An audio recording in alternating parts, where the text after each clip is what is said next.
আজ গল্পের বাইপাসে আপনাদের জন্য আমাদের দ্বিতীয় নিবেদন, হরিনারায়ণ চট্টোপাধ্যায়ের লেখা অমরধাম। হরিনারায়ণবাবু জন্মেছিলেন 1916 সালে। আজকের গল্পটি আমরা নিয়েছি ভৌতিক অমনিবাস বইটি থেকে। প্রধান চরিত্রে পার্থ, অমল, পুলক এবং মূলা। গল্প পাঠে সায়ন্তন। গল্পের সূত্রধর গৌরব। শুরু হচ্ছে আজকের গল্প অমরধাম। মাসখানেক ধরে শরীরটা খারাপ হয়েছে। যা খাই অম্বল হয়। বিকেলে মাথার যন্ত্রণা, রাতে ঘুম নেই, কাজে একেবারে উৎসাহ পাচ্ছি না। পাড়ার ডাক্তার বলল ওষুধে সাময়িক উপকার হতে পারে, কিন্তু স্থায়ী কিছু হবে না। তার চেয়ে বরং ভালো জায়গায় চলে যান, মাস দুয়েক থাকলেই সেরে যাবে। কোথায় যাব তাই নেই সমস্যা। এক এক বন্ধু এক এক রকম উপদেশ দিতে লাগলেন। কেউ বলল ভুবনেশ্বর, কেউ বলল হাজারিবাগ, আবার কেউ দেওঘর। কি করব, কোথায় যাব যখন ভাবছি, তখন হঠাৎ অমলের সঙ্গে দেখা হয়ে গেল। অফিস থেকে বেরিয়ে ফাঁকা ট্রামের জন্য অপেক্ষা করছি। আচমকা পিঠে কার স্পর্শ। ফিরে দেখি অমল। কলেজ ছাড়ার পর অমলের সঙ্গে আর দেখা হয়নি। আমাকে দেখে অমল বলল, চেহারা যে বড্ড খারাপ হয়ে গেছে, কি ব্যাপার? কি ব্যাপার বললাম। শুনে অমল বলল, ওসব ভুবনেশ্বর দেওঘরের চিন্তা ছেড়ে দাও, ওখানে কিছু হবে না। তুমি মিলনপুরে চলে যাও, 3 দিনে তোমার অম্বল ছেড়ে যাবে। মিলনপুর কোথায়? কখনো তো নাম শুনিনি। অমল হাসল। বেশি লোক নাম শোনেনি বলেই তো জায়গাটা এখনো ভালো আছে, কিন্তু যাব কি করে? তাছাড়া থাকবই বা কোথায়? কোনো অসুবিধে নেই, আমার বাবা একটা বাংলো কিনেছিল মিলনপুরে, এখন কেউ চায় না। আমিও তো এখন অন্য জায়গায় থাকি, তবে লোক আছে, তার কাছে আমার নাম করো, কোনো অসুবিধা হবে না, তুমি যাও তো। অমল আরও বলল, গিরিডি স্টেশনে নেবে, বাসে 13 মাইল। মিলনপুরে নেবে, অমরধাম বললেই যে কোনো লোক দেখিয়ে দেবে। তুমি চলে যাও, শরীরটা সারিয়ে এসো। তাই গেলাম। মিলনপুরে যখন নামলাম তখন রাত প্রায় 8টা। চারিদিক অন্ধকার, একদিকে নিচু নিচু পাহাড় আর তার কোলে ঘন অরণ্য, আরেকদিকে সরু নদী, প্রায় নালার মতন, কিন্তু কি জলের গর্জন! স্রোত পাথর থেকে পাথরে লাফিয়ে চলেছে। টর্চ জেলে কোনো রকমে এগোতে লাগলাম। সরু পায়ে চলা পথ, লাল মাটি, মাঝে মাঝে কালো পাথর। অন্যমনস্ক হলে হোঁচট খাওয়ার আশঙ্কা। পথের একপাশে একটা মুদির দোকান। মুদির ঝাঁপ বন্ধ করছিল, আমি গিয়ে দাঁড়ালাম। এখানে অমরধাম কোথায় বলতে পারো? মুদি লণ্ঠন তুলে কিছুক্ষণ আমার দিকে দেখে বলল, সেখানে তো কেউ থাকে না, বাড়ি একেবারে জঙ্গল হয়ে গেছে। বুঝলাম মুদি বাড়িটা সম্বন্ধে বিশেষ জ্ঞান রাখে না। জঙ্গল হলে কি অমল আমাকে আসতে বলতো? এমন হতে পারে মালি হয়তো বাড়ির চারপাশ পরিষ্কার করে না, তাতেই আগাছা জন্মেছে। আমি বললাম, ঠিক আছে, বাড়িটা কোন দিকে বলো তো? মুদি বলল, সোজা চলে যান, সামনে একটা নিচু টিলা দেখবেন, সেটা বাঁ দিকে রেখে ঘুরে যাবেন। এক জায়গায় গোটা চারেক শাল গাছের মেলা, তা পাশে সাহেবদের গোরস্থান। সেইটা ছাড়িয়ে একটু এগোলেই সাদা পাঁচিল ঘেরা অমরধাম। এক হাতে সুটকেস, আরেক হাতে টর্চ। সাবধানে এগোতে লাগলাম। রাত 9টার বেশি হয়নি, কিন্তু এই জনমানবহীন ঘন জঙ্গলে ঘেরা অন্ধকার জায়গায় মনে হচ্ছে যেন নিশুতি রাত। ঝিঁঝি ডাকছে, ঝোপে ঝোপে জোনাকির ঝাঁক। মাঝে মাঝে পায়ের কাছে খড়খড় শব্দ করে কি যেন সরে যাচ্ছে। সাপ হওয়াও বিচিত্র নয়। এক সময় নিচু টিলা পেলাম, গোরস্থানও। অন্ধকারে অনেকগুলো আলোর ফুটকি, সম্ভবত শেয়ালের চোখ। বড় শেয়াল অর্থাৎ বাঘ হওয়াও আশ্চর্য কিছু নয়। যাক, অবশেষে অমরধাম পাওয়া গেল। বেশ ভালো বাংলো, অন্তত এক সময় বেশ ভালোই ছিল। এখন অযত্নে জায়গায় জায়গায় পলেস্তারা খসে ইট ভেঙে পড়েছে। জলের পাইপে আগাছা হয়েছে, সামনের চাতাল শ্যাওলায় সবুজ হয়ে আছে। গেট ঠেলতে ক্যাঁচ করে বিশ্রী একটা শব্দ করে সেটি খুলে গেল। ভেতরে গিয়ে জোরে জোরে কড়া নাড়তে লাগলাম। বার দশেক কড়া নাড়ার পর দরজা খোলা শব্দ হলো। বারান্দায় গলা শোনা গেল। কে? আমি অমলের বন্ধু, আমার আসার কথা ছিল। আরে পার্থ না? আরে তোমার জন্যই তো অপেক্ষা করে রয়েছি। এই দাঁড়াও দাঁড়াও দাঁড়াও, দরজা খুলে দিচ্ছি। আমার নিজের খুব অবাক লাগলো। কে এই লোকটা? আমার নাম জানলো কি করে? তবে কি আমাদের কোনো বন্ধু আমার মতন শরীর সারাতে এখানে উঠেছে?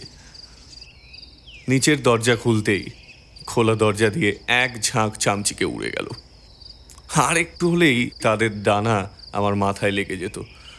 লম্বা চেহারার একটি লোক আমার দু কাঁধে দুটো হাত রেখে বলল, ওহ পার্থ, কত যুগ পরে দেখা বলো তো। টর্চের আলোটা তার দিকে ফেললাম। লম্বা পুলক, আমাদের কলেজে দুজন পুলক ছিল তো, একজন লম্বা পুলক আর একজন বেটে পুলক।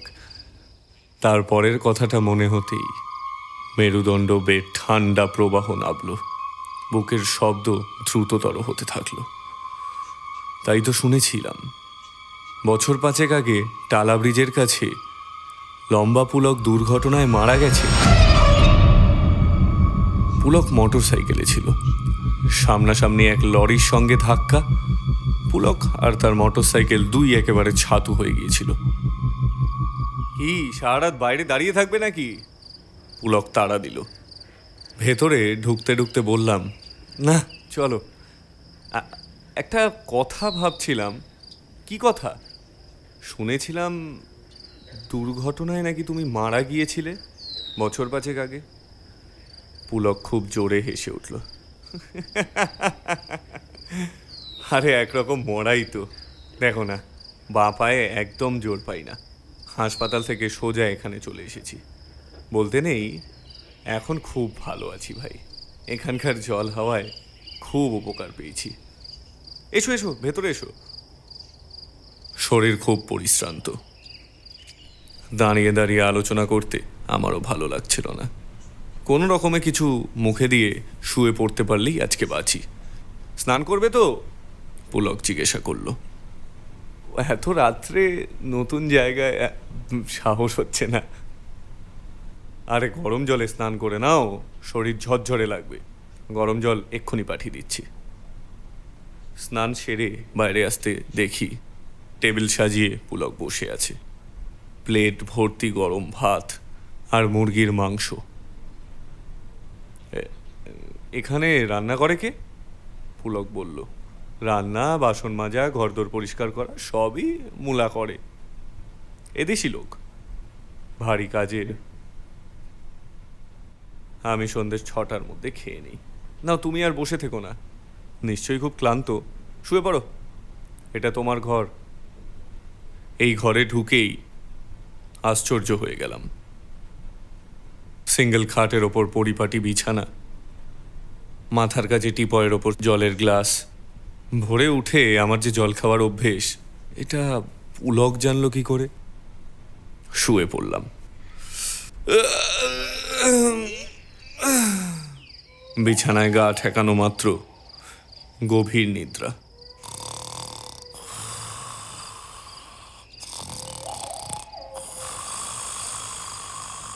মাঝরাত্রে পেঁচার বিদঘুটে ডাকে ঘুম ভেঙে গেল। মাথার কাছে খোলা জানলা দিয়ে চাঁদের আলো বিছানার ওপর এসে পড়েছে। ঘরের সব কিছু পরিষ্কার দেখা যাচ্ছে। পাশ ফিরে শুতে গিয়েই চমকে উঠলাম। বরফের মতন ঠান্ডা স্পর্শ।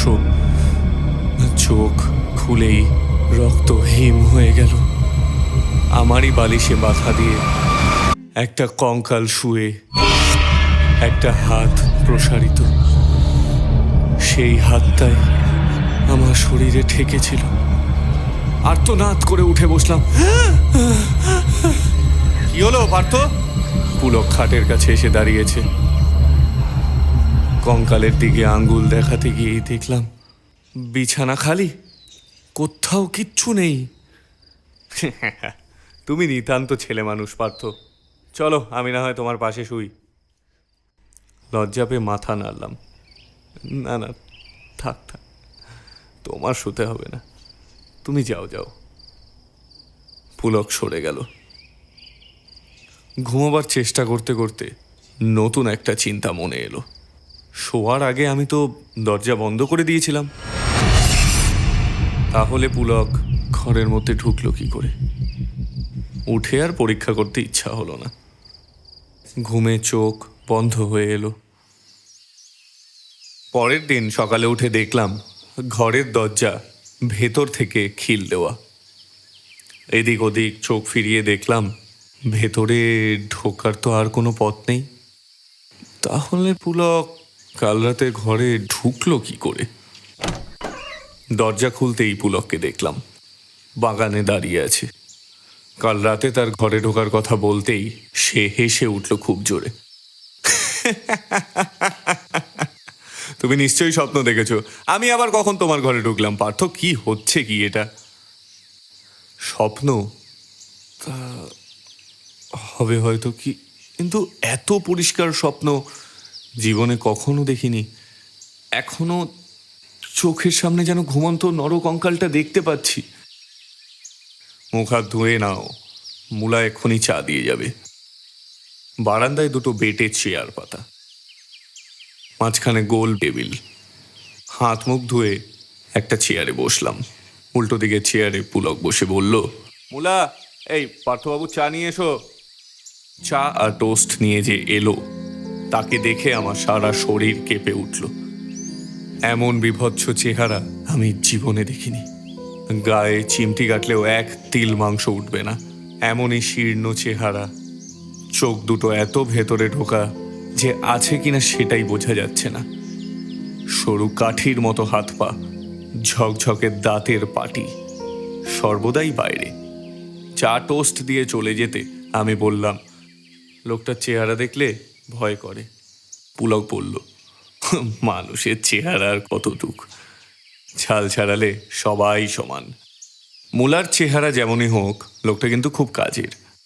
তাছাড়া নিজের লোক ছাড়া আমরা তো আর যাকে তাকে রাখতে পারি না বলো।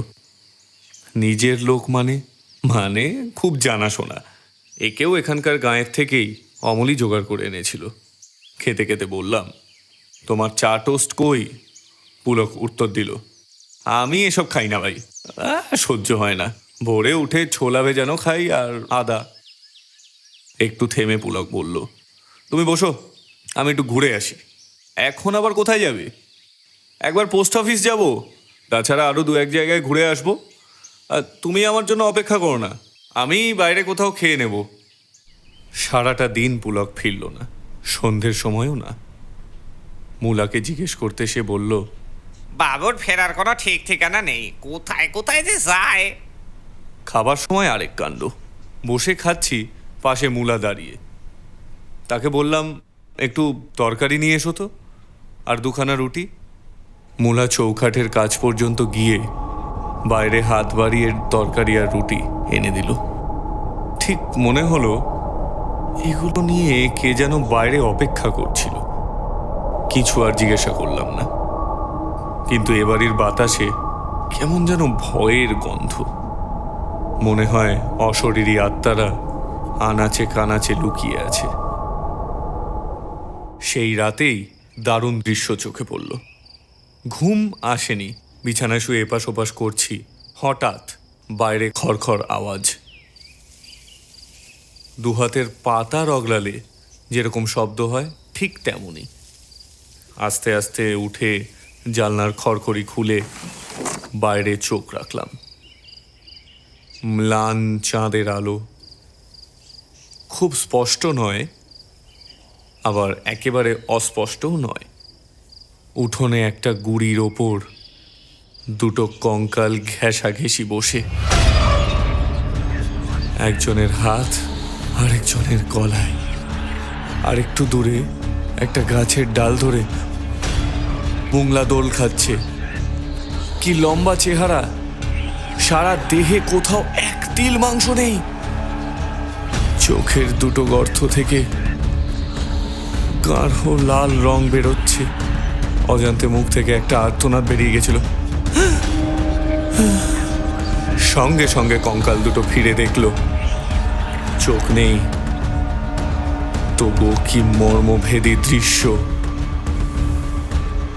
বুকে রক্ত শুকিয়ে জমাট হয়ে যাচ্ছে।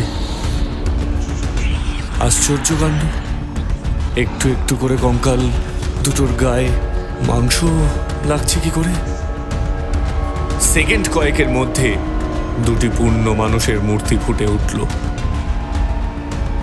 তখন আর চিনতে অসুবিধে হলো না, একজন পুলক আর একজন অমল।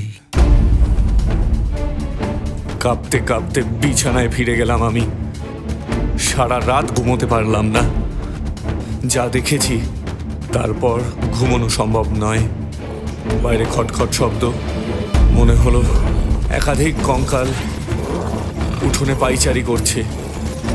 সেই শব্দের সঙ্গে প্যাঁচার ডাক, বাদুড়ের ডানার ঝটপটানি মিশে একাকার অবস্থা। ভোর হতে আর এক মুহূর্ত অপেক্ষা করিনি আমি। সুটকেসটা হাতে নিয়ে ছুটতে লাগলাম। বের হওয়ার সময় রান্নাঘর থেকে বাসনপত্রের আওয়াজ হচ্ছিল।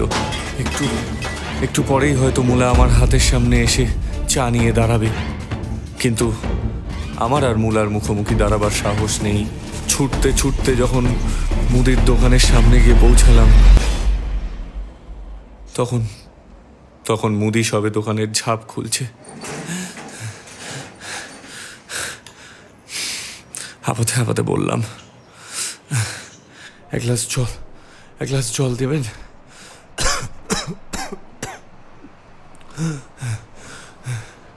মুদি আমাকে দেখে অবাক, বোধহয় জীবন্ত দেখবে আশাও করেনি।